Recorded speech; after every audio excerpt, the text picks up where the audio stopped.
For 6 days in the suffocating heat of Babylon, Alexander the Great's body reportedly showed no sign of decay.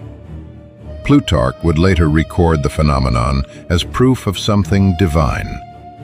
But outside the royal chamber, Alexander's generals were not waiting for a miracle. They were waiting to learn who would inherit the most dangerous prize on earth. The king was 32. He had named no undisputed adult heir. His half-brother could not rule alone. His wife, Roxana, was pregnant, but no one knew whether she carried a son. And the men gathered around Alexander's deathbed commanded armies of their own.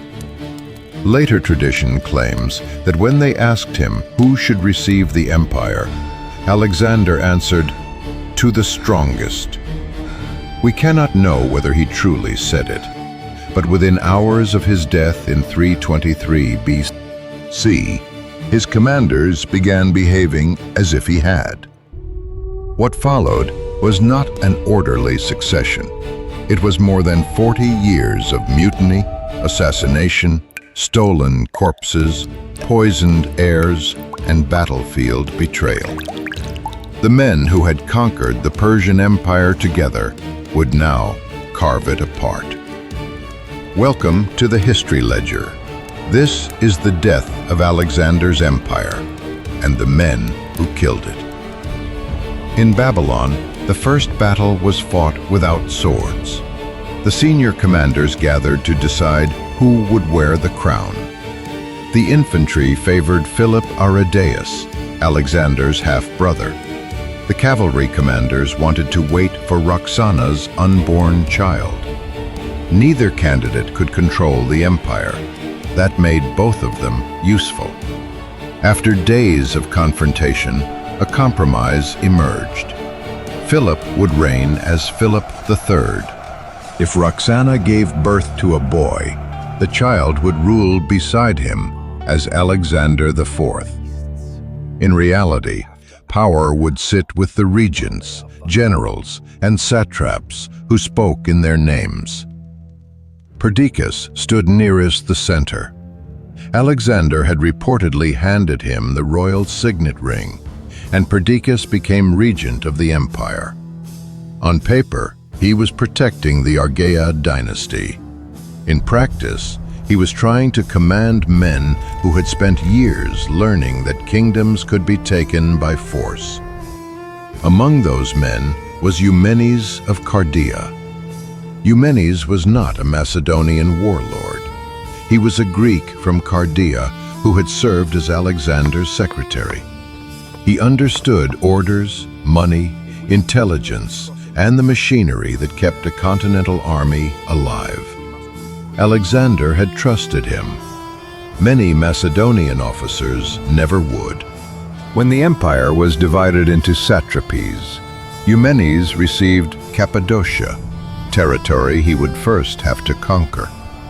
He had no ancient royal blood, no lifelong following among the infantry, and no famous Macedonian family behind him.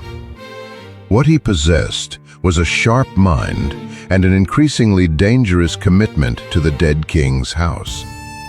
That loyalty placed him inside a trap. Every commander claimed to serve Alexander's heirs. Every commander also built an army capable of ignoring them. Ptolemy understood the contradiction before most of the others did. He had no intention of governing an empire stretching from Greece to India. He wanted Egypt, wealthy, defensible, and protected by desert and sea. Then he made a move that turned political separation into open war. Alexander's funeral carriage took nearly 2 years to prepare. It was covered in gold and built to carry the conqueror's embalmed body out of Babylon. The official destination was Macedonia, but in Syria, the procession turned south. Ptolemy had arranged for the body to be taken into Egypt. It was not simply a theft. Alexander's remains were a weapon of legitimacy. Whoever possessed the body could present himself as guardian of the conqueror's memory. Ptolemy buried him first at Memphis. The body would later be transferred to Alexandria. Perdiccas saw the diversion for what it was, a declaration that Egypt no longer feared the center. In 321 BC, Perdiccas invaded Egypt. The campaign became a catastrophe. His army failed to force the Nile. Men drowned or were swept away during attempted crossings. Confidence collapsed.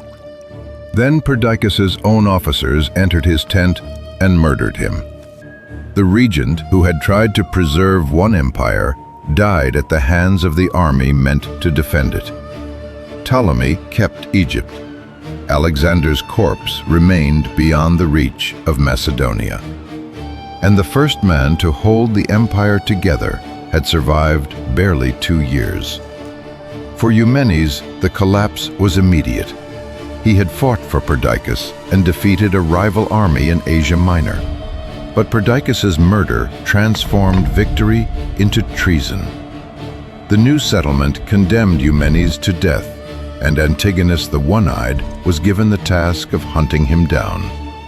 Antigonus was older than most of Alexander's successors, experienced, physically imposing, and almost impossible to intimidate. He controlled large territories in Asia and intended to control more. Eumenes could not defeat him by strength alone, so he used the one commander no Macedonian dared openly insult. Before councils of war, Eumenes placed an empty throne inside his tent. On it rested Alexander's diadem, royal robes, and weapons. Officers entered, burned incense, and conducted business as if the dead king were still present. It was political theater, but brilliant political theater. Macedonian commanders who refused to obey a Greek secretary could still pretend they were obeying Alexander. For a time, the ghost worked. Eumenes gathered forces loyal to the royal house, including the Argyraspides, the Silver Shields. These veterans had marched with Alexander across Asia. They were old by military standards, but their discipline and reputation remained terrifying. In battle, they could still break formations younger men believed invincible. Yet they carried something more valuable than loyalty: decades of accumulated wealth. Their wives, children, servants, gold, and possessions traveled with the army in its baggage train. Eumenes believed the Silver Shields were the strongest wall between Alexander's heirs and the men who wanted to replace them. Antigonus saw the chain hidden inside that wall. In 316 BC, the two armies met at Gabiene. Eumenes' infantry fought with extraordinary effectiveness. The Silver Shields drove back the enemy facing them, but during the dust and confusion, Antigonus's cavalry captured their baggage camp. When the veterans learned what had been taken, victory no longer mattered. Their families were prisoners. Their fortunes, the reward for a lifetime of campaigning, belonged to Antigonus. That night, the calculations changed. The Silver Shields opened negotiations. Antigonus offered to return what he had captured. His price was Eumenes. The commander who had protected the royal dynasty was seized by his own soldiers and delivered in chains to his enemy. Ancient accounts differ over the final details of his death, but not the outcome. Antigonus ordered Eumenes killed. The Silver Shields recovered their baggage. They did not recover their honor. Antigonus soon broke up the corps and sent many of its veterans into distant service, where they disappeared from the center of power they had helped create. Eumenes' death removed one of the last capable commanders still fighting under the banner of Alexander's family. From that moment, the royal heirs were not protected rulers. They were hostages, whose names could still start wars. Philip III and his wife Eurydice became weapons in Macedonia's civil conflict. Olympias, Alexander's mother, returned to power in 317 BC. Philip was captured and killed. Eurydice was forced to die soon afterward.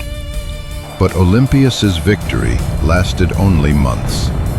Cassander, son of the veteran regent Antipater, marched into Macedonia and trapped her at Pydna. When she surrendered, he had her executed, despite promises of safety reported in the ancient tradition. Cassander then took control of Roxana and the young Alexander IV. Mother and son were confined at Amphipolis. For years, their continued existence served a purpose. Cassander could govern, while claiming the legitimate king was merely too young. But as Alexander IV approached adulthood, Macedonians began asking when the son of Alexander would rule for himself. That question signed his death warrant. Around 310 or 309 BC, Cassander secretly ordered Roxana and her son killed. The precise method is uncertain. There was no public funeral, no battlefield monument, and no throne waiting for the boy. Their deaths were concealed until resistance had become pointless. Alexander's direct royal line had been erased not by Persia, India, or rebellion, but by the men governing in its name. Now the masks came off. In 306 BC, Antigonus and his son Demetrius declared themselves kings. Their rivals followed. Ptolemy became king in Egypt. Seleucus claimed kingship over his expanding Asian realm. Lysimachus ruled Thrace. Cassander held Macedonia. The fiction of a single regency was over. But Antigonus wanted more than a kingdom. He still believed Alexander's Asian empire could be reunited, and his power frightened every rival around him. Seleucus and Lysimachus formed the core of the coalition that would confront him. Cassander supported the struggle, while Ptolemy operated more cautiously and did not fight in the decisive battle itself. The final test came at Ipsus in 301 BC. Ancient estimates describe enormous armies and hundreds of war elephants, though exact battlefield totals cannot be verified. What matters is the trap. Demetrius commanded Antigonus's powerful cavalry. He charged, broke the opposing horsemen, and pursued them away from the main field. It looked like the beginning of victory. Then Seleucus moved his elephants into the space behind him. When Demetrius tried to return, the animals blocked the route. Horses resisted approaching their noise and scent. The cavalry that might have protected Antigonus was stranded on the wrong side of a living wall. Antigonus waited with the infantry. He was around 80 years old. According to Plutarch, he continued looking for his son, convinced Demetrius would return. But Allied missiles struck his formation. Parts of his army surrendered or broke away. Javelins fell around the old king, and then into him. Antigonus died on the field.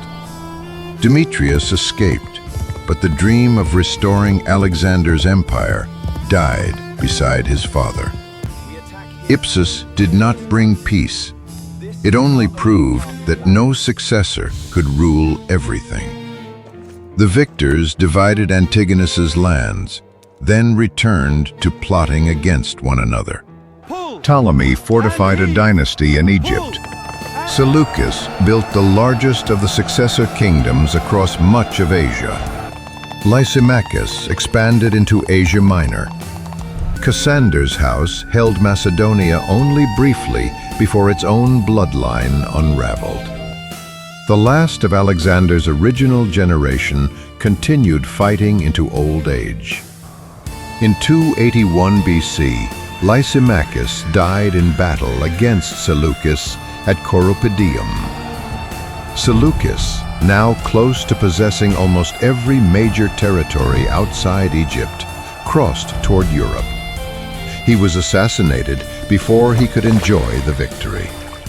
The man responsible was Ptolemy Ceraunus, a displaced son of Ptolemy I, whom Seleucus had taken into his protection. After 4 decades of war, the final great successor was murdered by a guest he believed he had sheltered. That was the true inheritance of Babylon. Alexander's empire did not simply collapse. It was converted into a new Hellenistic world. Greek-speaking kingdoms stretching across Egypt and Asia, new cities, expanding trade, royal libraries, scientific achievement, and cultural exchange on an extraordinary scale. But that world was built through civil war, displacement, dynastic murder, and the destruction of the family whose legitimacy every successor once claimed to defend. Eumenes tried to make Alexander's empty throne command the living. Ptolemy stole the dead king's body. Cassander silenced his wife and son. Antigonus died waiting for a rescue that could not reach him. Seleucus survived them all, only to be murdered at the edge of his final triumph. None became the next Alexander. They became something colder, kings of the pieces he left behind. So which successor played the deadliest game? Ptolemy, Cassander, Antigonus, or Seleucus? Put your verdict in the comments. Subscribe for the next forbidden chapter of the ancient world and continue deeper into the history ledger. Alexander conquered an empire. His friends proved how quickly it could be killed, and the ledger remembers every name.